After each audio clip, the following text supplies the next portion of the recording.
Salomão, quando era jovem, viu o povo, uma herança que seu pai Davi deixou. Sabendo que não tinha experiência, implorou e humildemente disse a Deus: Deus me dê sabedoria pra governar, Deus me dê sabedoria pra comandar, Deus me dê sabedoria para julgar, Deus me dê sabedoria para guiar. Deus me dê sabedoria. Nesse mundo tão disperso, tão difícil, é preciso encontrar o equilíbrio para que a vida continue a comungar força e beleza. Bom, a cura personal significa cuidado pessoal, né? Então, a ideia que está por trás é o seguinte: quer dizer, que nós somos jesuítas, nós somos um corpo para a missão, entende? Então a missão é algo muito importante, muito central, né? E tudo converge na missão. Agora, isso não tira que nós sejamos seres humanos e que precisamos, inclusive, quer dizer, também a relação entre nós faz parte da missão, entende? Quer dizer, a comunidade também é a nossa missão. Então a cura personal seria o seguinte: o cuidar das pessoas nesse contexto da missão. Quer dizer, o cuidar das pessoas que não é contradito pela prioridade da missão, mas pelo contrário, quer dizer, e também no sentido, eu diria que esse cuidado pessoal não é puramente em função, não é puramente assim, é algo assim, de utilidade da missão. Está muito ligado com a missão. Mas é porque para cada um de nós, o outro faz parte da missão, o cuidado do outro faz parte da missão. Isso de uma forma especial vale para quem tem um cargo superior, coordenador, orientador espiritual, profissional. Esse quem tem cargo, muito mais que a cura personal vale para ele. Então, e daí também, por exemplo, a nossa estrutura de governo da companhia sempre procura garantir que haja um certo espaço para cura personais. Boa tarde, pessoal. A minha participação na formação vai ser falar um pouco da casa, da mudança que teve da casa de padres e irmãos para a casa de saúde. No começo, tinham padres e irmãos que tinham várias idades, todos saudáveis, só que a casa não tinha o preparo para receber muita gente, então tinha pouca gente. Aí foi feita uma reforma na casa, na qual, depois que foi feita essa reforma, foi estabelecido que seria uma casa de saúde. E sendo assim, alguns padres e irmãos que habitavam na casa foram embora porque tinham necessidade de trabalho em outro lugar, e a casa foi trazendo alguns outros padres com mais idade ou com necessidade de algum cuidado. Aí a casa foi se transformando para realmente uma casa de saúde, foi adaptando enfermagem, fisioterapia, yoga, academia e outras atividades para o bem-estar deles, e assim eles estão gostando, estão se adaptando, e espero que a casa continue evoluindo para que eles sempre estejam bem com a saúde deles e com bem-estar. E é isso, boa tarde, muito obrigado. Por que não somos ILPI e nem Rezabem? O que não nos torna um ILPI? Um dos fatores questionados pela vigilância é o fato de termos moradores com menos de 60 anos. Teríamos também que realizar algumas mudanças, algumas adaptações nas dependências da casa, como barra de apoio nas paredes. E além disso, o ILPI é uma instituição do Estado e, portanto, a mesma é subordinada a leis e regras. Por que também não somos Rezabem? Não usamos mais o termo Rezabem pelo fato de termos agora um superior, que no caso é o Padre Smida. Ou seja, somos comunidade de jesuítas, pois a mesma está subordinada às regras da Companhia de Jesus e do Vaticano. Antes chamávamos de Rezabem. Por quê? Porque não tínhamos um superior. A partir do momento que a casa ganha um superior, aí sim é considerado comunidade. Então, ou seja, somos comunidade de jesuítas. E toda a companhia tem seu próprio superior, cuja missão é mantê-la unida no amor e na obediência. Primeiro, sobre as placas que tem na casa agora, né? Essas 3 placas. Uma entrada, informando que ali é uma área para visitantes, para hóspedes, na verdade. Uma outra, logo no final do corredor, indicando onde começa a casa, né? Indicando que dali para frente começa a casa, a residência começa ali. E outra na enfermaria, que é uma placa comum, indicando que faz parte da casa dos padres jesuítas. O que acontece? Essas placas são porque a vigilância sanitária veio aqui um tempo desse e com a sua arrogância e prepotência eles simplesmente falaram que aqui é uma ILPI, uma casa de longa permanência, que não é, na verdade, né? E sendo assim, uma casa de longa permanência, não poderíamos ter pessoas com menos de 60 anos residindo aqui. E então, o jovem irmão Edilberto, né, que ainda não tem 60 anos, não poderia estar residindo aqui. Então essa foi uma maneira encontrada para, digamos que, finge que manda que eu finge que obedeço, né? Já que eles falam que aqui é uma casa de longa permanência, a casa foi, entre aspas, dividida, né? E ficou a parte de cima a parte onde o irmão Edilberto reside ficou para hóspedes, e no corredor para frente começa a residência. Até que se resolva isso, né? Foi uma maneira de evitar maiores problemas. Santo Inácio ele nasceu na Espanha, era basco, e se tornou militar, né? Aspirava à carreira militar, como muitos jovens da época. Tinha um temperamento impetuoso, audacioso, galanteador, namorador, cabelos longos, e usava armadura como era na época, né, os militares. E o grande divisor de água na vida dele foi quando ele teve um ferimento em uma guerra, um ferimento na perna, e a partir daí ele começou a ter contato com as escrituras sagradas. E isso fez com que ele se transformasse, no sentido da conversão, né? O que dentro da teologia, dentro do cristianismo chamamos de conversão, né? Chamado para Deus, né? O recebimento da graça mesmo de Deus, né? É um processo que não foi um processo instantâneo, mas um processo de uma vida, né?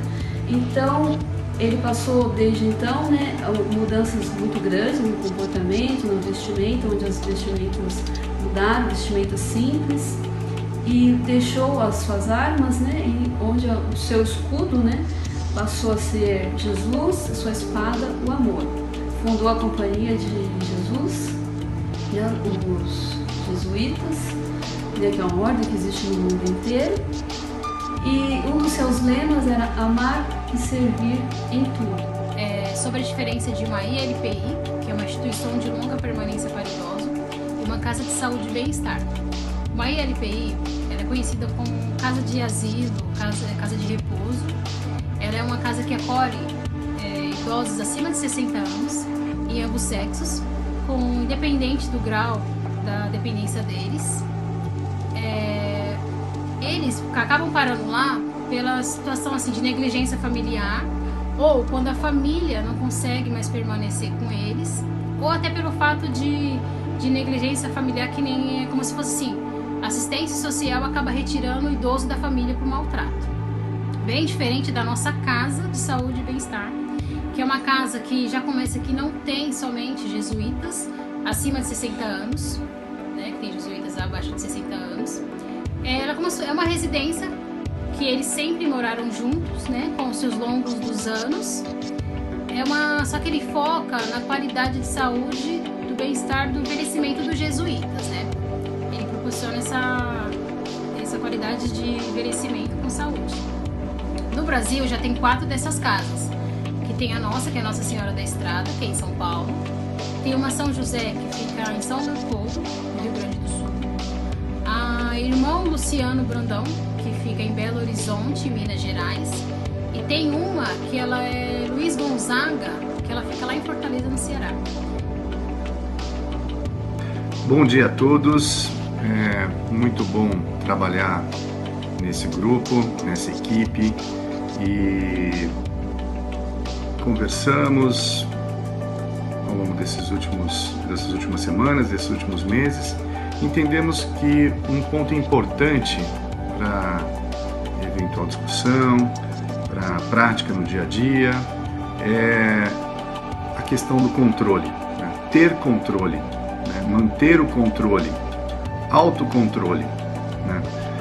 Isso faz com que não só o profissional tenha um desempenho melhor no seu dia a dia, quanto faz também a equipe crescer, né? O entendimento de que o profissional não deve ser apenas racional, mas que o profissional, para que possua uma boa conduta no dia a dia, para que possua uma boa interação com os clientes finais ou com seus pares de grupo, deve ter um entendimento adequado de suas emoções. O mundo não é controlável, né? Mas nós precisamos ter controle sobre as nossas próprias emoções em frente ou diante de diversas situações que ocorrem no dia a dia. Eu aprendi que, uma coisa que a gente tem que fazer tudo dependendo do que a gente faz, não praticamente fazer com reconhecimento de outra, fazer por ser reconhecido por outra pessoa ou por interesse em alguma coisa. Sempre você tem que fazer, sempre tudo que você vai fazer na sua vida, se dedicar em tudo que você faz. Pode ser cuidar de uma pessoa, pode ser fazer uma comida, dar carinho para alguém. Sempre temos que fazer isso sem olhar a quem. Sempre temos que fazer indiferente se ele é rico, se ele é pobre, se ele é preto, se ele é um mendigo. Sempre a gente tem que dar o melhor de si em tudo que você vai fazer. Olá, eu sou César e o tema que eu escolhi para falar é o Magis. O que é Magis? Magis é um termo em latim que quer dizer o mais, o maior, o melhor. Palavra muito utilizada por Santo Inácio de Loyola. Quer dizer que sempre podemos experimentar um avanço em relação àquilo que já fazemos ou vivemos.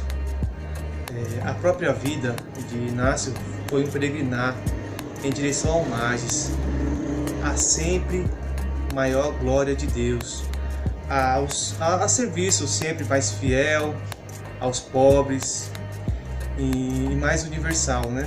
Aos meios apostólicos mais eficazes. E aquele que deseja encontrar o Magis deve buscar, descobrir, arriscar-se na superação e do já conhecido, do definido e do esperado, em vista sempre do bem maior, do amor maior e do mais justo. Em 2013, quando eu trabalhava lá no Anchietano, eu tive a oportunidade de ser um voluntário, de participar, né? Lá eu conheci bastante as culturas diferentes, né? Tinha pessoal que era da Tanzânia, Ilhas Maurício, de Portugal, o pessoal também da Alemanha, do Uruguai, e todo dia era um café da manhã diferente. E eu aprendi bastante com eles, né? E espero que cada um cada um faça o seu melhor e o seu maior sempre, né? Tá ok? Obrigado a todos. Forte abraço. Em 25 de janeiro de 1554, um grupo de religiosos jesuítas, chefiado pelo padre Manuel de Nóbrega, e do qual fazia parte José de Anchieta. Anchieta fundou o Colégio de São Paulo, Piratininga, em um ponto mais avançado do Planalto, sobre uma colina situada no encontro dos rios Anhangabaú e Tamandatei. Padre José de Anchieta nasceu na cidade de São Cristóbal de La Laguna, em Espanha, em 19 de março de 1534. Padre José de Anchieta morreu na cidade de Iriritiba, atual Espírito Santo, em 19 de junho de 1597. José de Anchieta foi beneficado pelo Papa João Paulo II em 22 de junho de 1980. É isso que eu tenho a dizer. Beijos! Acrescenta tudo trabalhar aqui na casa, porque aqui foi o meu primeiro trabalho depois que eu formei. Minha primeira oportunidade de emprego foi aqui, então não tinha nenhum conhecimento na prática ainda. E aqui eu consegui perceber que vai além do que está prescrito pelo médico, né? Para o idoso ou para o ser humano mesmo. Vai além do que vai numa folha de papel, que você vai lá e compra aquela medicação. Tem muito mais que isso. Tem atenção, carinho, paciência, tolerância. Tem muitos quesitos aí para você trabalhar num lugar igual esse aqui. Mas para mim é muito bom trabalhar aqui. Aprendi muito e aprendo todo dia. Aprendi que trabalhar em equipe aqui é uma das coisas mais importantes. E isso que eu tento sempre. E é isso. Para mim é um prazer trabalhar aqui. Profissionalmente, cada vez mais todo dia eu aprendo. Cada vez não, todo dia, digamos que todo dia eu aprendo. E obrigado pela oportunidade. A vida do padre do Santo Inácio de Loyola é uma história de um nobre em busca de riqueza, de glória e poder, como muitas pessoas dessa época de hoje. E já adulto, foi também um rapaz briguento, violento e libertino.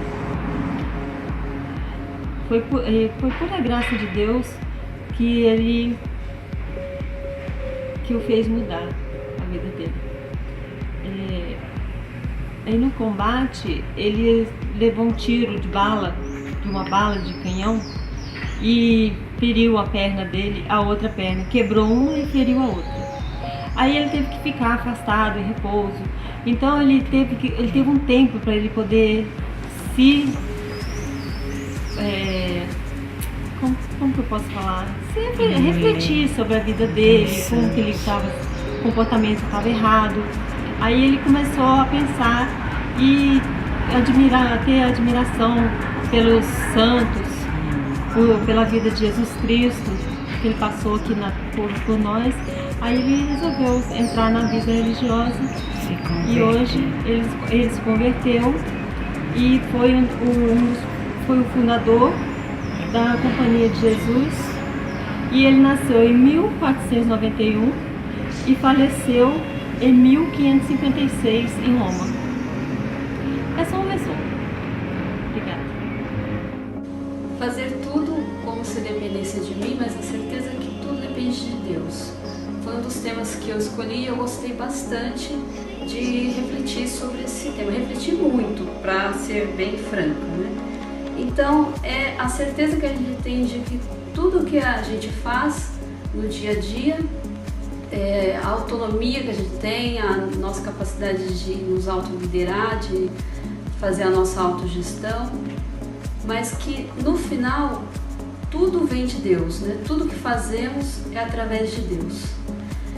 E eu consegui entender o tema dessa maneira, e que estar com Deus e estar em Deus é fazer tudo da melhor maneira, de maneira honesta, de maneira íntegra, fazendo para o outro o que eu gostaria que fosse feito para mim. Porque sem a expectativa, sem ansiedade do resultado, porque o resultado é no tempo de Deus. Então, eu vou refletir ainda mais sobre esse tema, aplicar na minha vida, nos diversos campos da minha vida, no trabalho, na vida familiar, na vida profissional, na minha vida pessoal. Então, tudo depende de Deus a partir do melhor que a gente faz, né? Escolhi para pesquisar o tema A diferença entre padres e irmãos. Ser religioso é um dom, um chamado de Deus. A diferença entre eles é a questão ministerial. Os dois são consagrados e de fundamental importância na companhia. Por isso, não devemos dizer casa dos padres, e sim residência de jesuítas. Diferença entre padre e irmão na companhia de Jesus.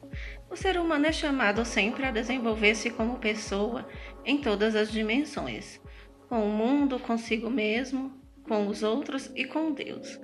E na igreja nós temos as vocações específicas, a vida sacerdotal, a vida religiosa, a vida matrimonial e a vocação leiga. E é com base na vocação que a Companhia de Jesus escolhe seus membros. Quem é o padre?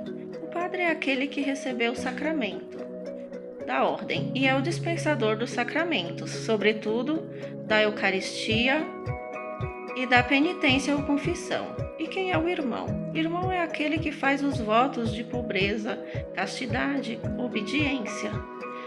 E então, como irmão, ele é livre para ser ou não um padre. Vou falar um pouco sobre o conceito de ecumenismo. O ecumenismo ele se baseia no fato de que haja concordância entre as religiões, independente se elas sejam cristãs ou não. Ou seja, eles procuram algo que se identifiquem para que concordem um com o outro, né? A diferença entre padres e irmãos na Companhia de Jesus. Eles têm os mesmos ideais. Como jesuíta, em tudo amar e servir a Deus sobre todas as coisas.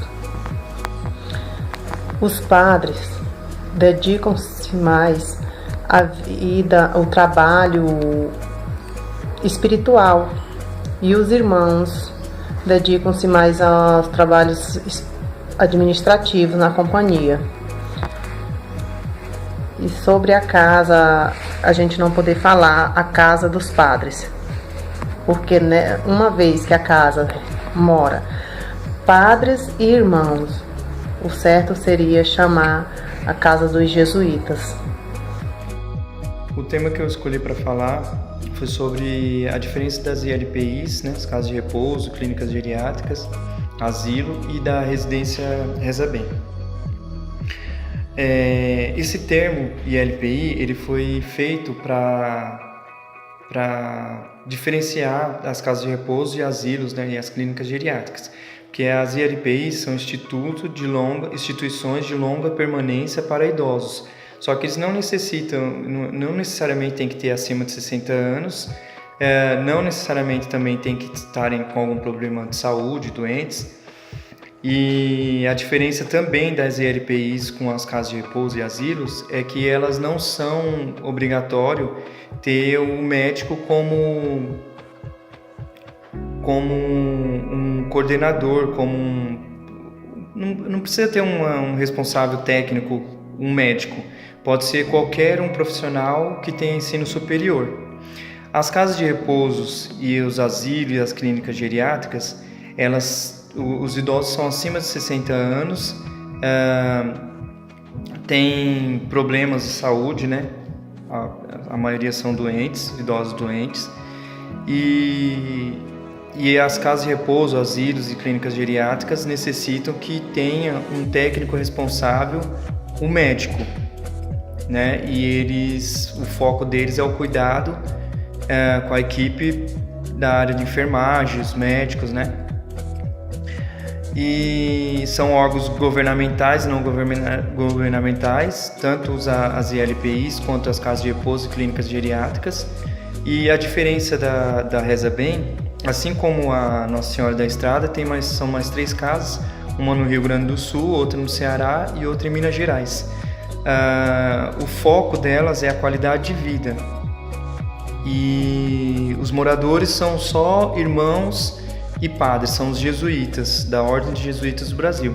Eles não necessariamente também têm que ter acima de 60 anos, e o foco aqui é a qualidade de vida. Então tem as atividades, entre a alimentação, entre as atividades como, por exemplo, as missas, que eles continuam celebrando e participando. Então o diferencial é mais esse. Aqui não é nenhuma casa de repouso, nenhum asilo, ela é uma residência dos jesuítas, assim como eles têm as residências quando eles estão na atividade. A única diferença é que a maioria já não estão mais na atividade, a maioria, porque, como eu disse, não precisa ser acima de 60 anos, então tem muitos que ainda têm sua vida ativa, né? Mas o foco é a qualidade de vida dos jesuítas, padres e irmãos, né? E o que é muito forte, lógico, que é essa parte da religião também, né? Eles continuam com as atividades dele, e isso é passado também para todos que estão na casa, tantos que trabalham também. Bom, eu espero ter conseguido explicar um pouquinho da diferença entre as ILPIs, casas de repouso, clínicas geriátricas, asilos e a residência Reza Bem. Eu escolhi o tema Magis, que eu sabia que era um movimento que tinha dentro da comunidade dos jesuítas. Mas Magis é muito mais que isso, é um conceito criado por Santo Inácio de Loyola e aplicado ao progresso espiritual nos exercícios espirituais. E é um impulso a crescer sempre mais no louvor, na referência a serviço de Deus e ao próximo. Assim, este conceito tem sua eficácia no movimento pastoral Magis entre os jovens de espiritualidade naciana. Magis quer dizer mais amor, mais serviço a Deus. Magis é mais, muito mais. Meu segundo tema é Santo Inácio, o soldado peregrino e santo. Pelo que eu vi, pesquisei na internet, li sobre a vida dele, ele era uma pessoa, um homem entregue à vaidade, entendeu? E tinha bastante prazer, sobretudo no exercício de armas. Ele, aos 26 anos de idade, tinha sido um homem entregue às vaidades e do mundo, tinha bastante prazer. E desse jeito o desejo de obter honra, e estava sempre lutando, participou de várias armas, de várias lutas para conseguir aquilo que ele procurava. Até quando ele saiu da vida de prazeres e das armas e decidiu entrar na vida religiosa, e foi o santo que foi purificado. Então, a história dele é bem gratificante por muitos jovens não saber o que queria da vida, só de prazeres, vaidade. Isso foi o que eu pude ver. Só que nem tudo a vida é só prazeres. Olá, pessoal. Meu tema para a formação de hoje é um tema bastante polêmico, tanto do ponto de vista bioético, judicial, religioso. É um tema que fala sobre vidas. Eu vou falar um pouquinho dos conceitos, na verdade, da diferença e conceitos da eutanásia, distanásia, ortotanásia e também da calotanásia, um termo ainda não muito conhecido na nossa área. Na verdade, eu conheci agora há pouco tempo. O vídeo ele não tem intuito de mostrar a minha opinião, de dar a minha opinião, e muito menos de julgamento. Basicamente para falar e se aprofundar um pouquinho mais nos conceitos e no entendimento dos temas propostos. Vamos lá? Vamos aos conceitos. Conceito de eutanásia. Eutanásia, ato de abreviar a vida de um paciente em estado terminal ou portador de alguma doença incurável em sofrimento. A eutanásia, ela é considerada aqui no Brasil um ato de homicídio. Ela não é legalizada no Brasil, por se tratar de vida, pois abrevia a vida de uma pessoa que ainda teria possibilidades terapêuticas. Em alguns países, ela é considerada legalizada, como na Suíça. No caso, aquele paciente que está sofrendo, que está com dor, que não tem mais vontade de viver, existe em alguns países local onde é feito a eutanásia. Lógico que tudo dentro de um protocolo, é estudado a doença do paciente, é feito um protocolo. Se ele entrar dentro desse protocolo, ele tem o direito de marcar o dia e hora da sua morte, acabando com a sua própria vida. Um ato de misericórdia, um ato de acabar com a vida. Conceito da distanásia. Distanásia, ela é exatamente o contrário da eutanásia. São condutas que prolongam a vida de um paciente que não tem possibilidades nenhuma de cura terapêutica por meios artificialmente, por meios de aparelho. Ela prolongam a vida e provavelmente a dor e sofrimento desse paciente.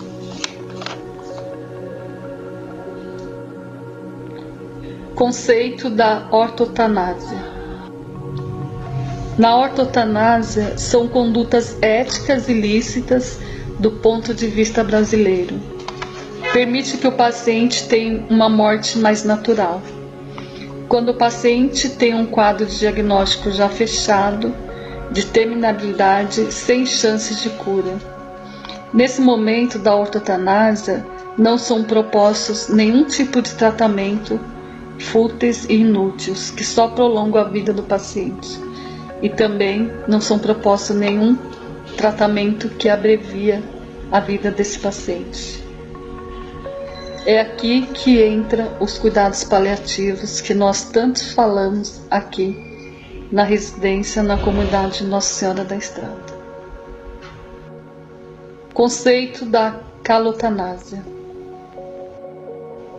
A calotanásia é um conjunto de ações que buscam reviver a morte, o processo de morrer, uma morte mais suave, tendo como um grande desafio fazer isso num cenário médico com uso continuado e persistente de alta tecnologia.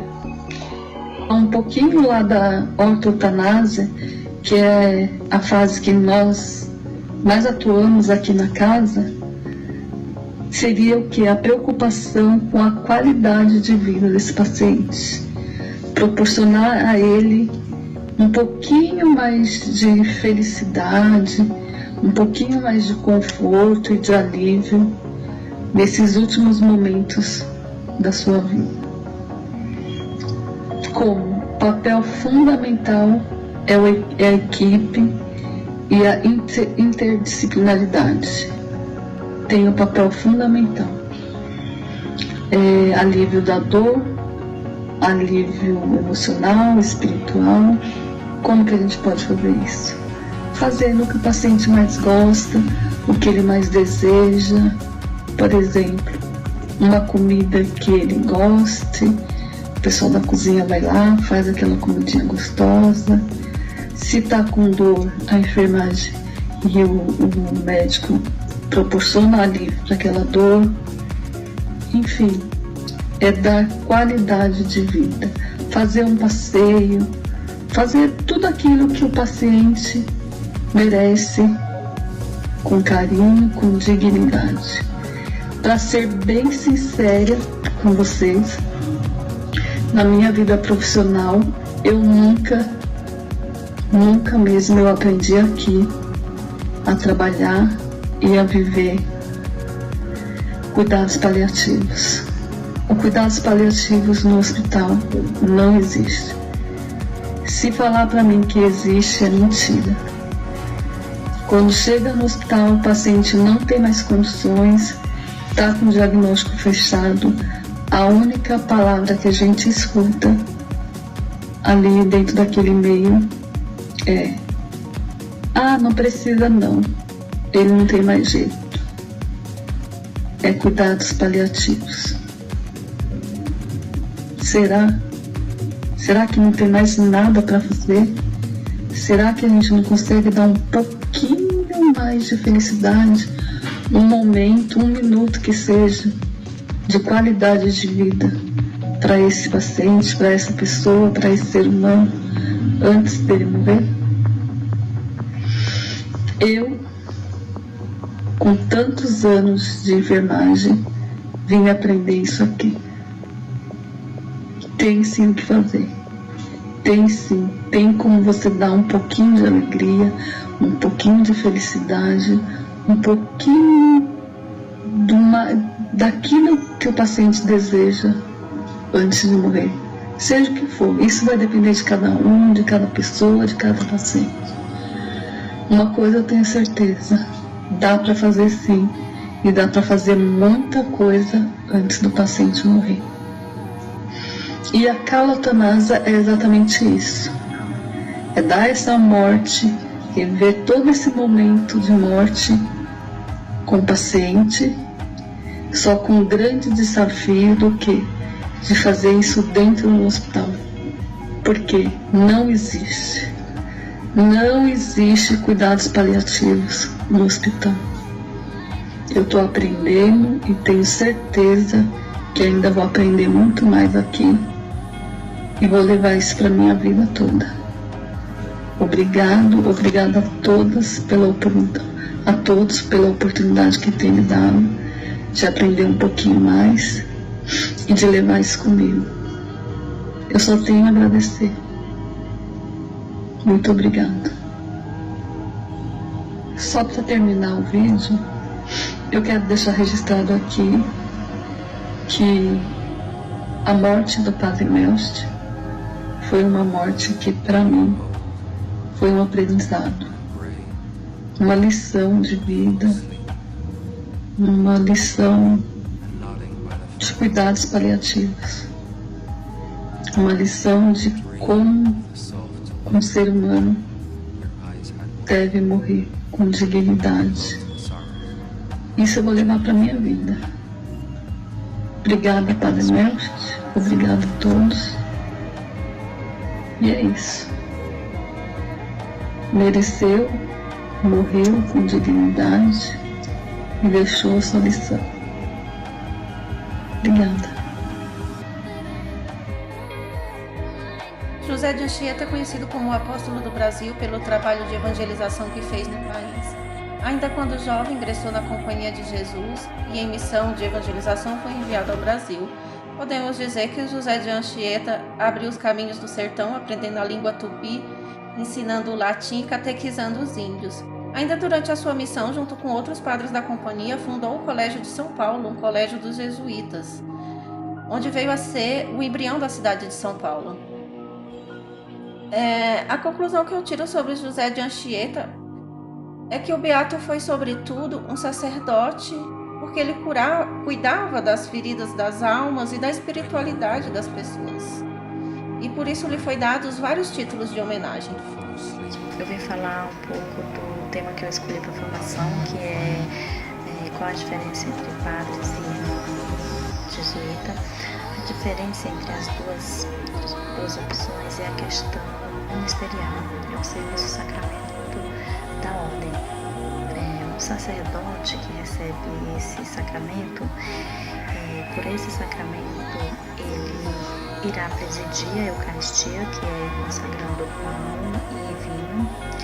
Ele também, em nome da Igreja, absolverá os pecados, ungirá os doentes, realizará os batizados. E o irmão, por vocação, ele não recebe esse sacramento. O irmão está voltado mais assim para a comunidade, ele nasce em função da comunidade dos jesuítas. O irmão ele realiza o trabalho pastoral, administrativo, educativo, né? O irmão ele é um colaborador da missão. E o irmão também ajuda a definir a identidade dos jesuítas. Assim, os dois fazem 2 anos de novício, os dois também fazem os votos, que é o voto de pobreza, castidade e obediência. Então, assim, casa dos padres é inapropriado porque não mora só padre, na casa mora padres e irmãos, então o nome apropriado seria Casa dos Jesuítas ou Companhia de Jesus. Obrigada. Vou falar sobre Nossa Senhora da Estrada. Vou falar um pouco do que eu entendi aqui. Ela é a padroeira da Companhia de Jesus, a qual Santo Inácio de Loyola e seus fundadores da companhia orou em Roma. Seu dia ajuda a lembrar a todos os jesuítas que são peregrinos que, como Santo Inácio, mostra o caminho para Deus. Ela, para Santo Inácio, era muito importante na sua relação com Deus. Portanto, a imagem de Nossa Senhora da Estrada foi coroada em 1638 e ocupa um lugar importante, com notável veneração dos fiéis. A Santa Sé concedeu à Companhia de Jesus em 1978 e sua própria massa, ofício litúrgico, no dia 24 de maio. Então falei aqui um resumo, um pouco do que eu entendi sobre Nossa Senhora da Estrada. Obrigado. Faça tudo como se dependesse de você, mas sabendo que na realidade tudo depende de Deus. O que eu entendi desse tema foi que tudo que nós formos fazer, né? Tudo que nós formos fazer, que nós colocamos Deus na frente, né? Nós colocamos Deus porque nós somos totalmente dependentes de Deus, né? E nós não podemos falar que vamos fazer algo sozinho, algo sem a ajuda de Deus. Porque se a gente for tentar fazer algo sozinho, pela força do nosso braço, sem a ajuda de Deus, tudo vai dar errado. Então, lembrando que tudo que nós formos fazer, né, independentemente do que for, né, que nós colocamos Deus, depositamos a nossa fé em Deus, porque nós conseguimos alcançar os nossos objetivos, tudo aquilo que desejamos do fundo do nosso coração. Mas sim, desde que colocamos o nosso Deus à frente de todas as coisas, né? Porque sem Ele nós não somos nada, né? Sem Deus nós não somos ninguém, né? Totalmente nós somos umas pessoas sem Deus, praticamente mesmo nós não somos nada. Então, nós temos que depositar nossa fé em Deus, né? Em tudo que nós for fazer, falar, o Senhor nos ajuda, né? Nessa caminhada, né? Que eu não consigo sozinha, mas sim, Pai, com a Tua ajuda, né? E que quando a gente depositamos a nossa confiança em Deus, a nossa fé em Deus, tudo nós conseguimos, né? Nossos objetivos todos são realizados. Porque Ele é o nosso Pai, né? Deus, Ele é lindo, Deus é maravilhoso, né? Ele está em nosso lado a todos os momentos da nossa vida, né? Todos os dias nós não podemos deixar de agradecer a Ele, né? Pelas maravilhas que Ele faz, que Ele tem feito nas nossas vidas, né? E que a gente não consegue fazer nada sozinho, né? Se a gente for fazer algo, vamos dizer que a gente vai fazer, vou fazer só pela força do nosso braço, sem Deus nós não conseguimos nada. Mas se a gente colocar Deus, né, à frente de todas as coisas, né, nós chegamos em qualquer lugar, né? Qualquer objetivo é alcançado com a presença de Deus, né? E Deus é maravilhoso, né, na nossa vida. Então vamos colocar isso, né, na nossa mente, no nosso coração, que tudo que a gente for fazer, faça, mas sim lembrando que tudo depende de Deus. Porque sem Deus a gente não vai conseguir fazer nada e nem chegar a lugar nenhum, né? Esse foi um tema que eu gostei muito, né? E agradeço por estar falando um pouquinho desse tema.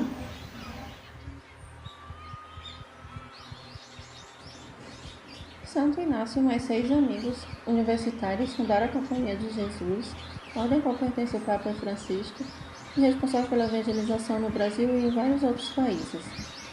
Quando jovem, sua profissão era soldado e era de família nobre. Quase morreu em uma batalha e converteu-se ao catolicismo lendo angiografias. Adotou um estilo de vida humilde durante seu período de peregrinação. É também o autor dos exercícios espirituais. E a conclusão que chego sobre ele é que foi um grande santo cheio de virtudes e amor por Deus e pelos homens. E acredito que deve ter sido muito admirado pelos seus contemporâneos. Olá! O tema que eu escolhi é a diferença de irmão e padres. Voltado para os jesuítas, eles têm um período de 2 anos que eles passam pelo noviciado, tá? E nesse período eles têm mais 30 dias, que é um tempo de retiro.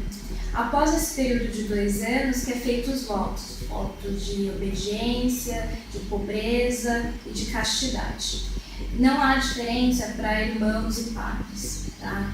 O que acontece é que depois desse período eles vão para o juniorado e lá quem sai como padre, quem determina ser padre, vai estudar teologia e filosofia. Já o irmão, ele estuda teologia e outras graduações, como administração, sociologia, psicologia e por aí vai. Tá? O termo também, Casa dos Padres, ele é, abordando esse tema, né? Ele não é correto porque na casa, na verdade, existe irmãos e padres. Então, não seria, o ideal não seria a casa dos padres, e sim a casa dos jesuítas, porque são um só. Então, eu sou leiga no assunto, tá? Então, esse é um pedacinho mais ou menos do que eu entendi. E eu estou compartilhando com vocês, espero que vocês tenham entendido. E eu agradeço. Obrigada. Eu vou falar sobre São José de Anchieta. Então, ele foi um padre jesuíta, espanhol, da Igreja Católica e um dos fundadores da cidade brasileira de São Paulo. E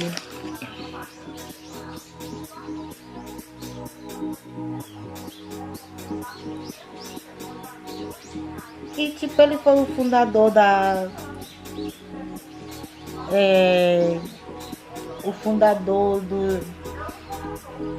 era o aparentador do Loyola, daí o pretexto de Anchieta, como fundador da Companhia de Jesus. Inácio de Loyola, sua mãe era natural das Ilhas Canárias, filha de judeus cristãos novos. E na sua juventude ele viveu com a família até os 14 anos de idade, quando mudou para Portugal. Meu nome é Fátima, conheço referente um vídeo, né? Que a gente está falando referente à casa. Eu conheço a casa há pouco tempo, né? Eu estou numa parte de cozinha, venho de outra área, porém cozinhar é uma coisa que eu amo, faço com muito amor, entendeu? Estou aprendendo a cada dia é um aprendizado. A casa, o que eu acho de trabalhar na casa é um ambiente muito de paz, um ambiente onde você sente a presença de Deus, um ambiente tranquilo. As pessoas, os funcionários também, os que eu conheço, não tenho nada a dizer, também as pessoas também muito CV de paz, e agradeço a oportunidade da pessoa que me contratou e estou me dedicando o máximo. Os padres, né, o irmão, eu faço a refeição com todo o carinho, como se estivesse sendo uma família. Então assim, vou resumir, pelo pouco que eu conheço da casa, eu só tenho a gostar e agradecer.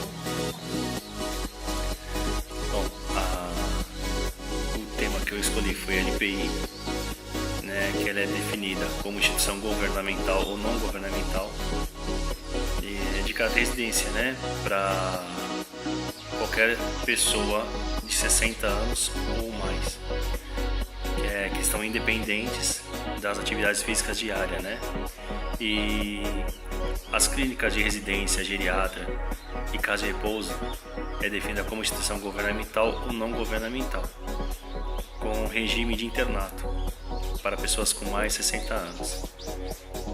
Se a instituição tiver com idoso com grau elevado, ela precisa ser acompanhada por um médico, né? E falando um pouco sobre a comunidade de saúde dos jesuítas, que até 2017 era Reza Bem, né? E a partir de 2018 ela passou a ser comunidade de saúde, porque tem um superior que acompanha, né? E essa casa jesuíta são de casas de padres e irmãos que são acompanhados pelo superior, né, que a gente chama delegado da saúde, e pela enfermaria e seus médicos. E ela também é regida por uma constituição da Companhia de Jesus e seus decretos. E assim ela não é uma ILPI, porque ela não é bancada pelo governo. E aqui tem alguns estatutos que falam.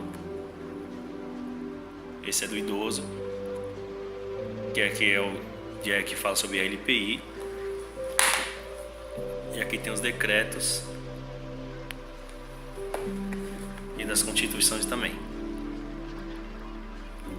Então, nós não somos uma ILPI. Os jesuítas se compõem de padres e irmãos. Padres, aqueles que, junto com a vocação de consagrado a Deus, que é o religioso, tem também a vocação do sacerdócio, ou seja, são chamados por Deus para exercer o sacramento da ordem, celebrar as missas, confessar, pregar, cuidar do povo de Deus como sacerdote, participando do sacerdócio de Jesus. Os irmãos jesuítas são chamados à vida religiosa, são consagrados a Deus, fazem os votos como os padres, mas não são chamados a exercer o sacramento da ordem. Não são chamados a dizer missas, nem confessar, nem distribuir a comunhão. Tá? Entendi. Essa é a diferença. Os dois são consagrados, jesuítas. O terceiro tema que a gente está falando, né, para formação pesquisando, é sobre José de Anchieta. E José de Anchieta, ele nasceu na Espanha e começou a vida religiosa em Portugal e veio para o Brasil no século XVI para a catequização dos índios.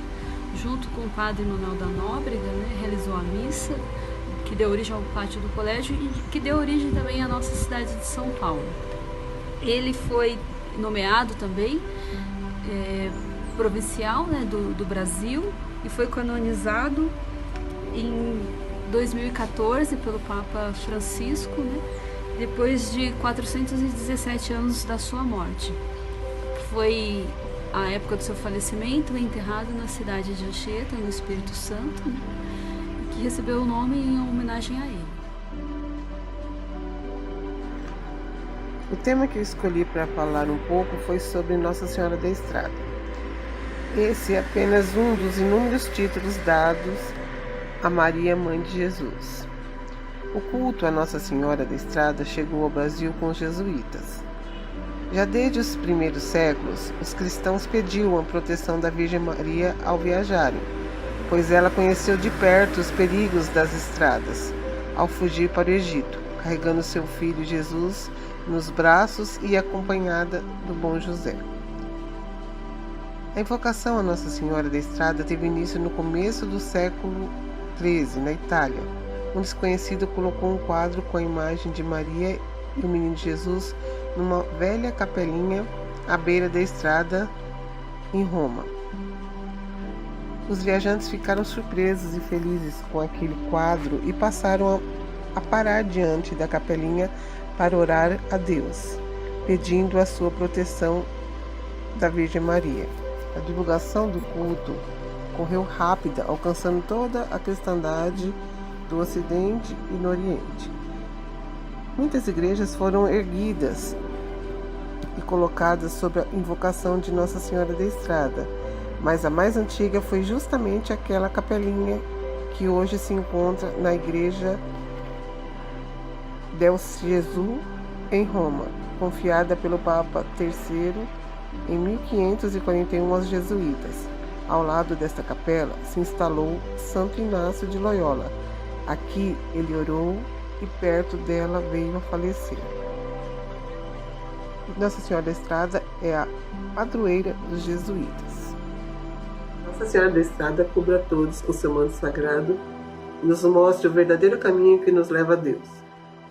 Olá pessoal, eu sou o irmão Biratã, conhecido como Irmão Bira. Estou como diretor do Centro Magis Burnier aqui em Brasília. Sou natural de João Pessoa, na Paraíba. E estou fazendo esse vídeo por conta do pedido do meu querido irmão Edilberto, né? Quando ele pediu para falar um pouquinho sobre o Magis. Então, Magis é uma palavra em latim que significa o melhor, o mais. E para nós jesuítas é muito caro essa palavra, porque a gente busca tudo que a gente assume na missão fazer com excelência, com dedicação. E uma coisa muito peculiar é que isso tudo que é feito com excelência, a gente busca fazer a partir da vontade de Deus. Ou seja, qual é a maior glória de Deus quando eu estou exercendo ou estou fazendo alguma atividade, ou pensando, refletindo, elaborando ações apostólicas, profissional, etc. Então, se eu trabalho com a juventude, fui destinado para isso, como eu posso ser melhor nisso? Onde eu posso ver a vontade de Deus nessa missão? Se eu trabalho com os idosos, onde é que eu posso servir melhor? Então, ser mais para os demais. Então esse é o nosso slogan, né? Essa é a nossa característica, buscar sempre o melhor para melhor servir. Valdelino Costa, que também está fazendo 60 anos. Então, mas alguém da província que faz 60 anos de vida religiosa como jesuíta. Então vamos agradecendo por isso. E hoje vamos celebrar, nesta primeira sexta-feira, Sagrado Coração, agradecendo a Deus pelo amor para conosco, amor com o Padre Lauro, amor com o irmão Valdelino e com cada um de nós, porque já que vivemos tanto, porque Ele nos amou. E estamos aqui dando graças a Deus por isso. Com certeza há coisas para agradecer, mas também há coisas para pedir perdão. Alguns tropeços, pecados, erros na nossa vida ou faltas no sentido de omissões, falta de coragem de seguir mais a Jesus Cristo no caminho que Ele nos chamou para seguirmos como companheiros de Jesus. Peçamos perdão. Para despertar, Deus me dê sabedoria. Para contemplar, Deus me dê sabedoria. Saborear, saber, Deus me dê sabedoria. Saber, Deus me dê sabedoria.